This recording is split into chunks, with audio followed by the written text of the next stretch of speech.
Olá, sejam muito bem-vindas, muito bem-vindos ao canal Trilhas da Luz. Eu sou Elô Compasso e hoje nós vamos dar continuidade na leitura do livro As Cartas de Cristo. Hoje vamos iniciar a leitura da carta 2. Então vamos lá?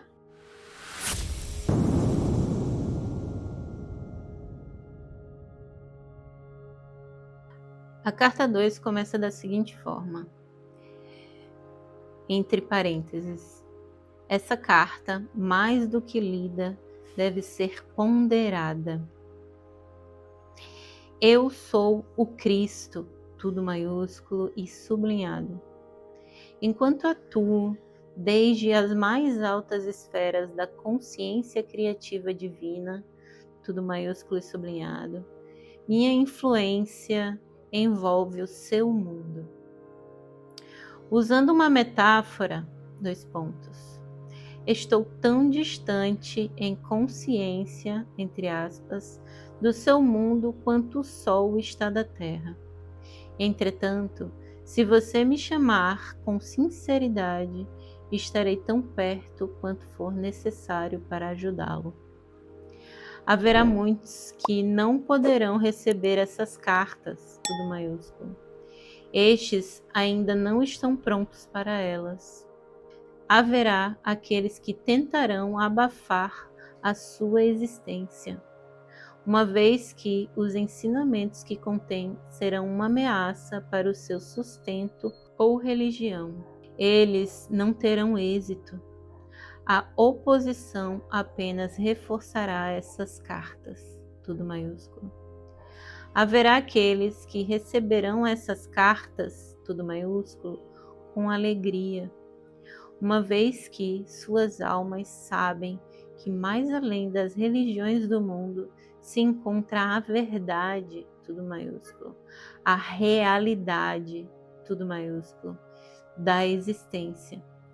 Estes prosperarão e finalmente salvarão o mundo da autodestruição. Agora continuarei minha autobiografia, entre aspas, do ponto onde parei em minha última carta, tudo maiúsculo.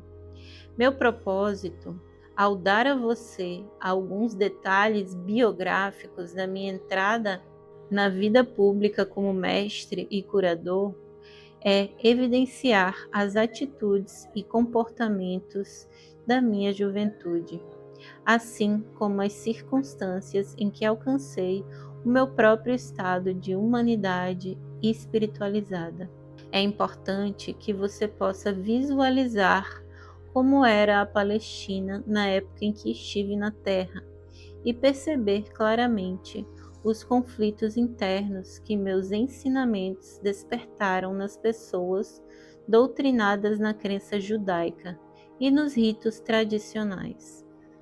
Estes conflitos são o ponto crucial que incapacitou os evangelistas de registrar com precisão tudo aquilo que tentei ensinar. Nos evangelhos são frequentes as referências às minhas parábolas, que descrevem a realidade do reino dos céus ou reino de Deus, seja qual for o termo que os evangelistas tenham utilizado.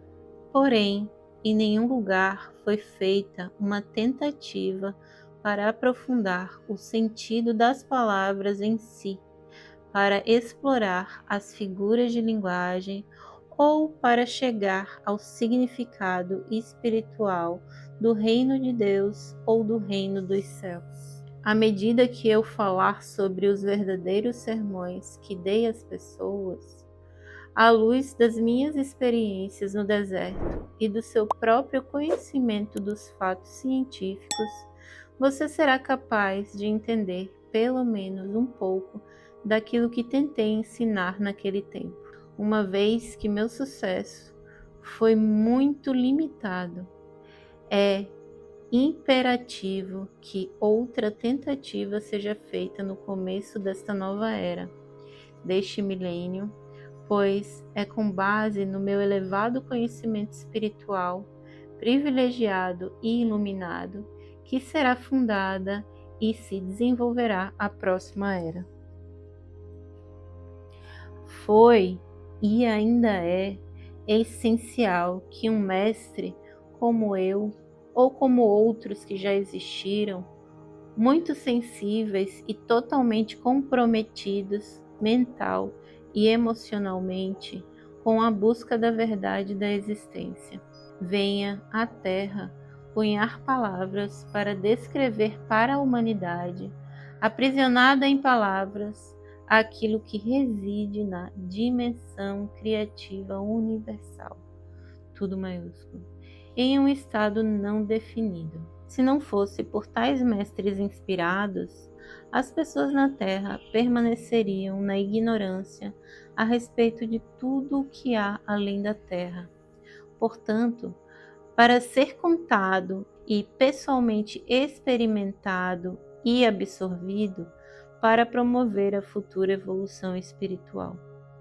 E ainda mais, se diz que a Bíblia é o livro mais amplamente lido no mundo. Na sua forma presente, ela serviu aos meus propósitos. O Novo Testamento, da forma como está, com toda a carga de interpretações errôneas, é um impedimento para a evolução espiritual.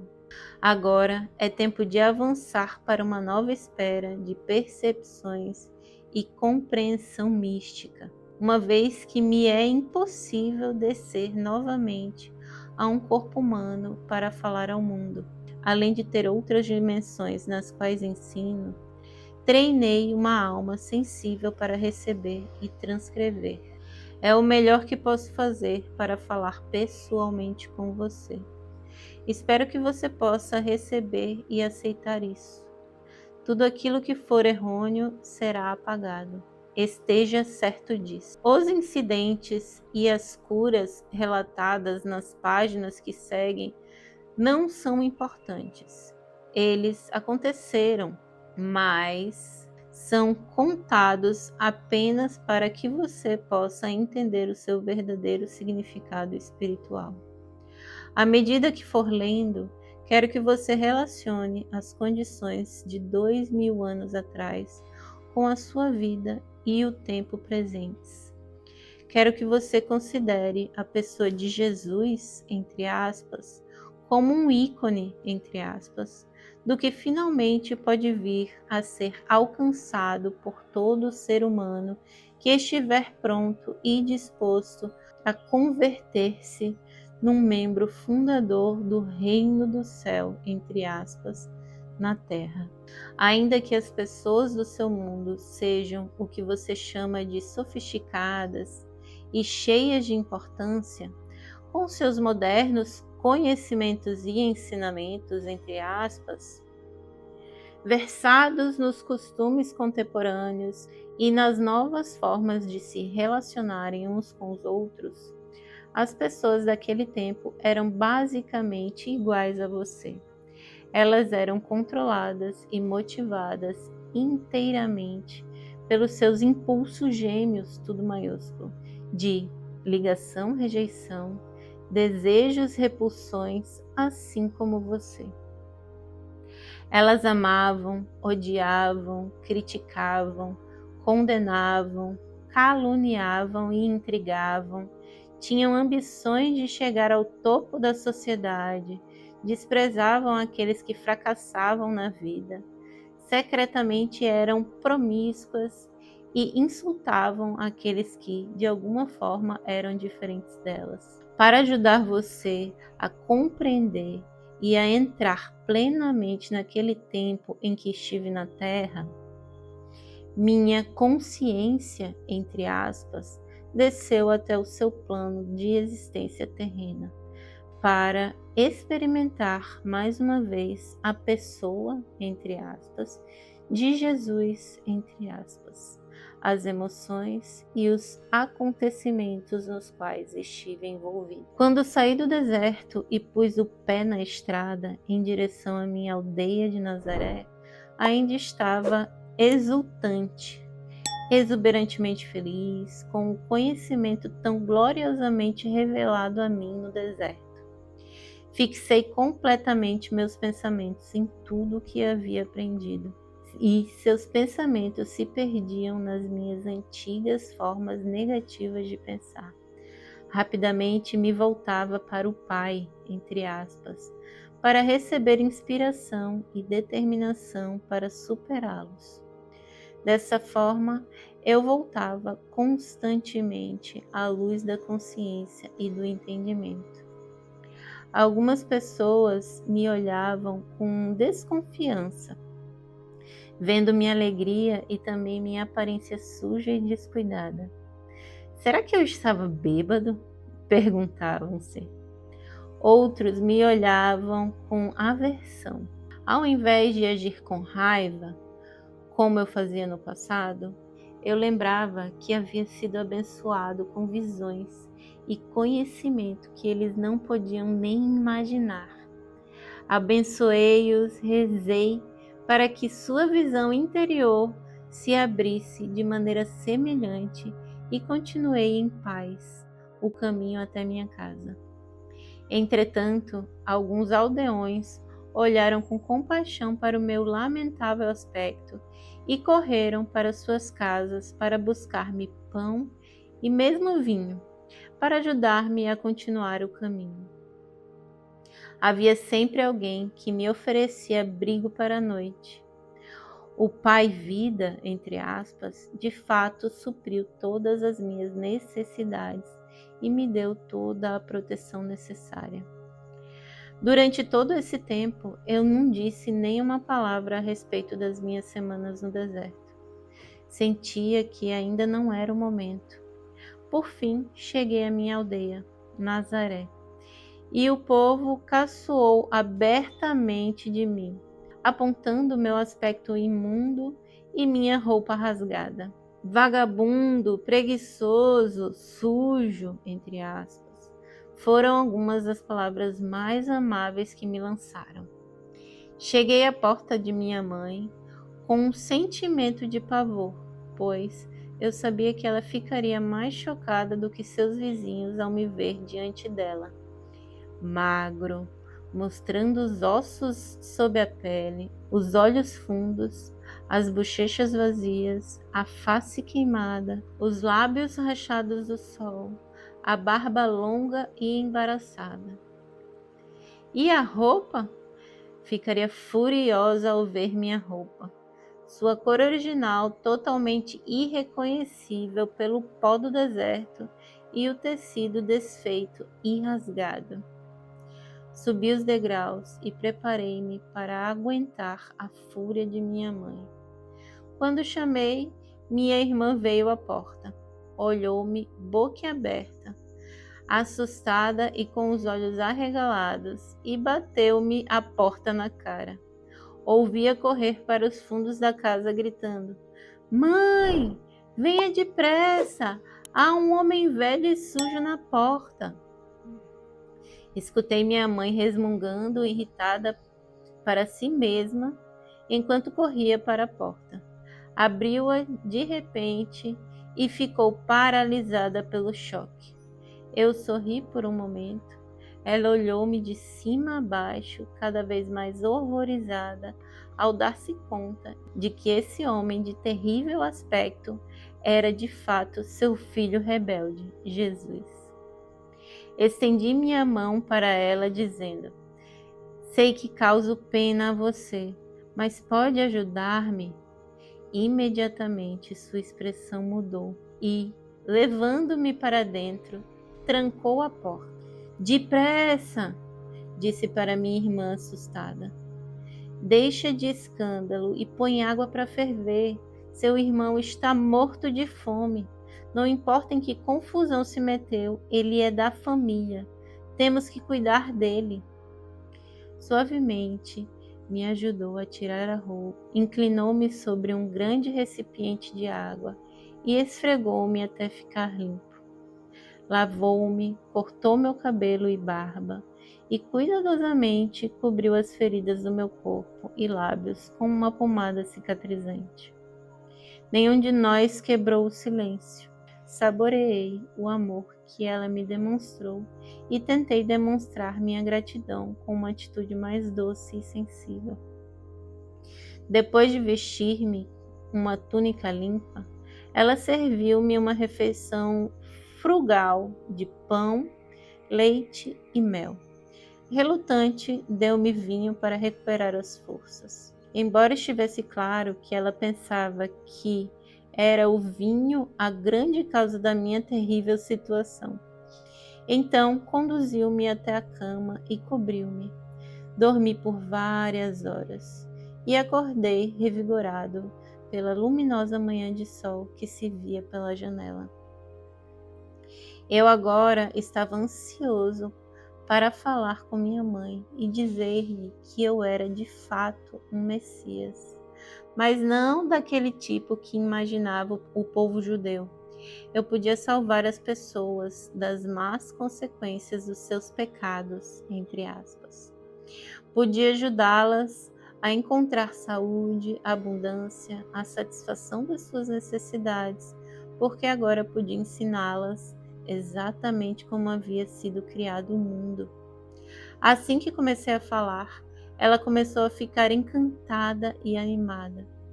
Pulou de pé e quis sair correndo para contar aos vizinhos que seu filho era realmente o Messias. Deveriam ouvir a maneira como ele falava, e ele havia jejuado no deserto. Mas eu a impedi de fazer isso. Eu disse que ainda não havia contado a ela o que me fora revelado. Uma das coisas mais importantes que havia aprendido era que os judeus ortodoxos estavam completamente equivocados a respeito de suas crenças num Deus, entre aspas, vingativo. Não havia tal coisa. Isso a deixou contrariada e desconcertada.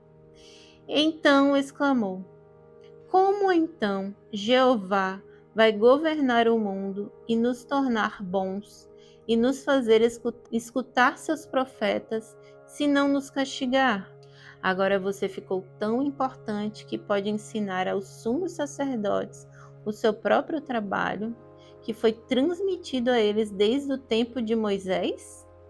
Vai trazer ainda mais vergonha para essa casa? Ela começou a chorar e disse com raiva: Você em nada mudou, somente mudaram as coisas que diz. Você só me trouxe dor. Como pude acreditar que você seria um Messias? Com suas ideias estranhas, só levará nosso povo a maior tormento do que nunca. Meus irmãos a ouviram em prantos e vieram correndo, querendo colocar-me para fora de casa. Ofereci sair pacificamente, porque não queria mais alvoroço. Se essa era a forma de minha mãe reagir, eu poderia estar certo de que os demais também reagiriam da mesma forma ao que eu tinha para dizer. Percebi que precisava de paz de espírito, descanso absoluto e silêncio para colocar em ordem meus pensamentos e experiências. Teria que rezar e pedir inspiração para saber a melhor maneira de abordar os judeus com minha mensagem de boas novas, entre aspas. Estava certo de que o Pai Vida, entre aspas, atenderia a minha necessidade e que eu encontraria a acomodação mais conveniente em algum lugar. Minha mãe, embora furiosa com a minha atitude de grande cabeça dura, entre aspas, estava atormentada por seus sentimentos de amor e compaixão por mim, devido ao estado deplorável em que eu me encontrava. Ela rejeitou tudo o que eu parecia representar: a rebeldia, o desprezo pela religião judaica, as atitudes contestadoras em relação à autoridade, meu caráter voluntarioso e arrogante. Mas ela ainda me amava e estava profundamente preocupada por me ver envolvido em problemas tão grandes quanto jamais havia pensado ser possível. Ela chamou a atenção dos meus irmãos, dizendo que calassem a barulhenta discussão e virou-se para mim. Pode ficar aqui até que esteja melhor, disse ela. Talvez enquanto estiver por aqui eu possa trazer bom senso para você. Posso dizer que, se sair às ruas falando da forma como fez comigo, terminará em uma situação ainda pior do que agora.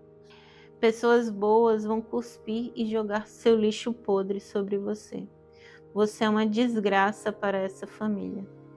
Apesar de toda sua raiva, ri e agradeci, beijando-a calorosamente. Fiquei contente, sabendo muito bem que, por trás de toda essa raiva, ela estava profundamente preocupada comigo.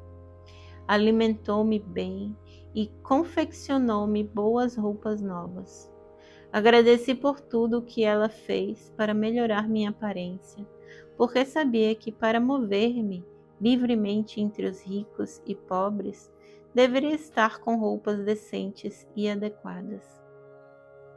Às vezes havia escassez de alimentos em casa.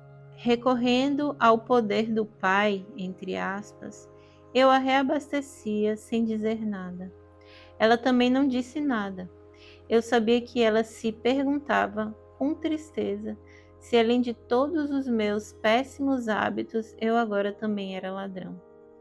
Então me pegou com um pão recém-saído do forno nas mãos. Ela sabia que eu não havia saído de casa para comprá-lo e também que o forno não havia sido usado naquele dia. Não me disse nada, mas me olhou de forma reflexiva. Eu pude ver então as suas atitudes mudarem. Ela já não estava mais tão certa de si. Ela começava a questionar a sua própria atitude em relação a mim e também a verdade acerca das minhas afirmações. O que realmente aconteceu com ele no deserto? Como ele poderia fazer um pão sem usar o forno, a farinha e o fermento? O que isso significa? É ele o Messias? Então meu irmão feriu sua mão. Ele sentiu muita dor quando o ferimento infeccionou. Permitiu-me colocar minhas mãos em sua ferida e fazer uma oração em silêncio. Eu podia ver que ele sentia o fluxo do poder, entre aspas, entrando em sua mão, porque ele me olhou de forma estranha. A dor foi embora, entre aspas, disse brevemente. Estava mal-humorado quando se afastou, e eu sabia que ainda que tivesse sentido alívio da dor, não havia gostado de que eu fosse capaz de ajudá-lo. Senti seu ciúme. Minha irmã havia queimado sua mão, e outro irmão muitas vezes se queixava de fortes dores de cabeça. Fui capaz de curar os dois. Meus irmãos começaram a caçoar a respeito dos meus poderes mágicos, entre aspas. Perguntavam-se que mal eu poderia fazer a eles se me irritassem. A tensão em casa aumentou e senti a tristeza da minha mãe, que ansiava pela paz no lar. Mas ela viu mudanças em meu comportamento e sentiu-se reconfortada. Eu estava mais tranquilo, visivelmente controlava minhas prováveis explosões, continha minha energia, refreava minha impaciência e já não discutia mais. Tornei-me mais atencioso, ouvindo suas queixas de mulher, ajudando-a em casa, consertando os móveis quebrados, caminhando pelas colinas até fazendas distantes para encontrar as frutas e verduras que ela queria. Cheguei a amá-la com ternura e compaixão, como uma mãe deve ser amada. Um dia ela se aventurou a perguntar-me: "Você ainda acredita que Jeová seja um mito?" Jó disse que, se Jeová retirasse sua respiração, toda a carne viria abaixo. Esse é o Jeová, entre aspas, que vi e em quem acredito. Ninguém viu Jeová, disse ela com firmeza. Eu vi aquele, tudo maiúsculo, que criou todas as coisas, respondi calmamente. Eu o chamo de Pai, entre aspas, porque Ele é o amor perfeito, tudo maiúsculo. Um amor, tudo maiúsculo, mais perfeito do que a de uma mãe, acrescentei, sorrindo para ela. Ele, tudo maiúsculo, trabalha dentro, através e para toda a sua, tudo maiúsculo, criação. É o Pai, entre aspas, em mim, que tem trazido as coisas de que você necessita em casa e que curou os meus irmãos e irmãs tão rapidamente. Eu poderia ver que ela estava começando a entender um pouco do que eu dizia. E o que é castigo, entre aspas? Perguntou-me. Agora tudo em negrito. Não existe castigo, entre aspas, da forma como o compreendemos. Nascemos para nos comportarmos da forma como o fazemos. Temos que encontrar uma maneira de superar nossos pensamentos e sentimentos humanos, porque estes nos separam da proteção do Pai, tudo maiúsculo entre aspas, e nos trazem as doenças e a miséria.